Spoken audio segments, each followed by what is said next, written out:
Construit dans les années 1970, l'aéroport international Félix Houphouët-Boigny d'Abidjan regorge 90% des activités liées au transport aérien en Côte d'Ivoire.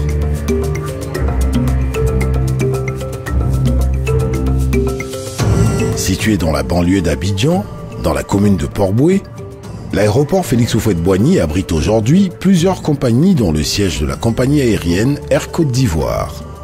Une compagnie qui booste le marché du transport aérien depuis sa création en 2012.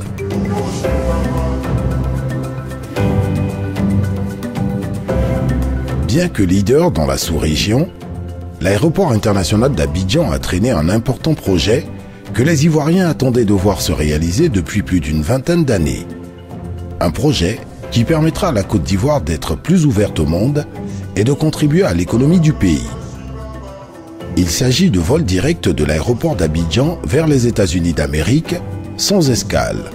La Côte d'Ivoire s'est repositionnée comme la principale plateforme aéroportuaire de la zone économique et monétaire ouest-africaine. Cela devrait s'intensifier avec l'établissement de vols directs entre Abidjan et les États-Unis dans le courant du premier semestre 2018. Depuis son accession au pouvoir, le président Alassane Ouattara a fait du repositionnement de son pays sur l'échiquier international la clé de voûte de sa politique de relance économique. Un repositionnement qui concerne tous les secteurs d'activité, notamment les secteurs du transport aérien.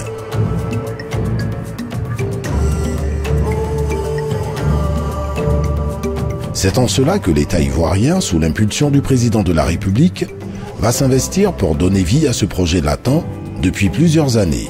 La difficulté pour nous était de trouver une compagnie aérienne qui pouvait assurer cette liaison, une compagnie aérienne de référence. Nous avons frappé à diverses portes et avec Ethiopian, nous avons entamé des discussions. Ethiopian a cru à la Côte d'Ivoire. Dès lors, les négociations ont commencé avec Ethiopian. J'avoue qu'à ce niveau, ça n'a pas été très difficile. Nous avons commencé les discussions en août 2017. 3 mois après, nous étions parfaitement d'accord pour que la liaison commence. Mais la difficulté a été effectivement de faire en sorte que les deux compagnies puissent travailler ensemble. Air Côte d'Ivoire a accepté de se surpasser, parce que c'est une compagnie nationale, à faire les sacrifices nécessaires. Ethiopian a tendu la main et les choses se sont dénouées. Porté par le ministère des Transports et suivi de très près par le Premier ministre Amadou Gon Coulibaly, le projet finit par enregistrer l'adhésion pleine et entière de la compagnie nationale Air Côte d'Ivoire et la compagnie Ethiopian Airlines, première compagnie aérienne en Afrique.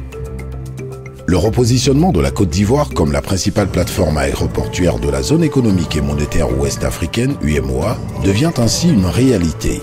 Avec d'importantes infrastructures modernes et plus d'une vingtaine de compagnies desservant sur le sol ivoirien, l'aéroport d'Abidjan est un aéroport sûr et fiable.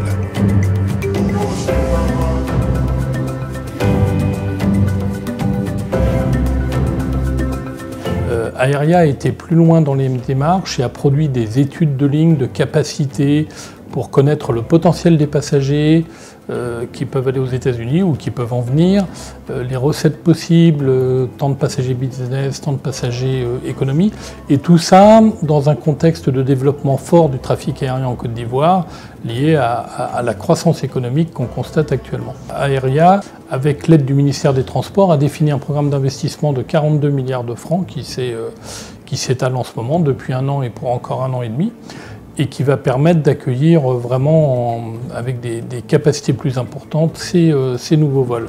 La politique environnementale et sociale est conforme au code de bonne conduite des normes environnementales, aux exigences de santé et de sécurité au travail de la norme OSAS 18001 version 2017, aux conventions de l'OIT sur la main-d'œuvre et les conditions de travail. Cette politique intègre aussi et surtout les objectifs de sûreté et de sécurité. L'ensemble de ces atouts majeurs a permis à l'aéroport d'Abidjan d'obtenir la certification TSA qui lui permet d'effectuer des vols directs à destination des États-Unis d'Amérique. En tant qu'Ivoirien, c'est la fierté retrouvée. Comme vous le savez, ça fait quasiment 20 ans, avec la disparition de Air Afrique, que la Côte d'Ivoire tente d'avoir une liaison directe avec les États-Unis, et à juste titre, parce que les États-Unis constituent pour notre pays un des principaux pays avec qui donc, nous avons d'importants échanges commerciaux. Reconnaissance à tous ceux qui ont travaillé à Aeria, à Secna, Air Côte d'Ivoire, mais surtout donc Ethiopian qui a pris le risque de nous accompagner dans cette importante aventure. Ces vols directs sont tout d'abord une fierté pour les populations et la diaspora ivoirienne qui voient ainsi un rêve se réaliser. Ces vols faciliteront davantage les échanges et partenariats économiques, mais également contribueront à faire participer nos compatriotes installés dans les États d'Amérique du Nord au développement du pays. Sans compter la réduction du temps de voyage, du coût du voyage et des produits importés. La diaspora est impatiente à embarquer dans ce premier vol pour venir à Abidjan. D'ailleurs, quand le ministère nous a instruits, nous avons fait un premier jet d'information. Donc la réception a été très bonne. Je vous informe déjà qu'au niveau de la diaspora ivoirienne et des pays environnants, notamment le Mali, le Burkina Faso, la Guinée-Conakry, la Sierra Leone et le Libéria, toutes ces communautés ont été touchées et elles sont prêtes à embarquer pour ce vol. Je voudrais vraiment remercier le gouvernement ivoirien, avec à sa tête son Excellence, Monsieur le Président Alassane Ouattara, son gouvernement, conduit par Monsieur le Premier ministre Amadou Bon Coulibaly, et bien entendu, Monsieur le ministre des Transports, Monsieur Amadou Koné. Nous louons vraiment l'effort qui a été fait. Ce vol direct était attendu depuis très longtemps. Et voir qu'il va se réaliser maintenant, c'est une aubaine pour la diaspora, non seulement ivoirienne, mais de toutes les communautés des pays environnants de la Côte d'Ivoire, notamment le Mali, le Burkina Faso, la Guinée-Conakry, la Sierra Leone et puis le Libéria. À tous les investisseurs du monde, la Côte d'Ivoire arrive avec le renforcement de sa position de leader économique en Afrique de l'Ouest. Large ouverture sur le monde, facilitation des échanges commerciaux, culturels et touristiques, la Côte d'Ivoire est de retour. Elle est là et en mouvement. N'attendez plus.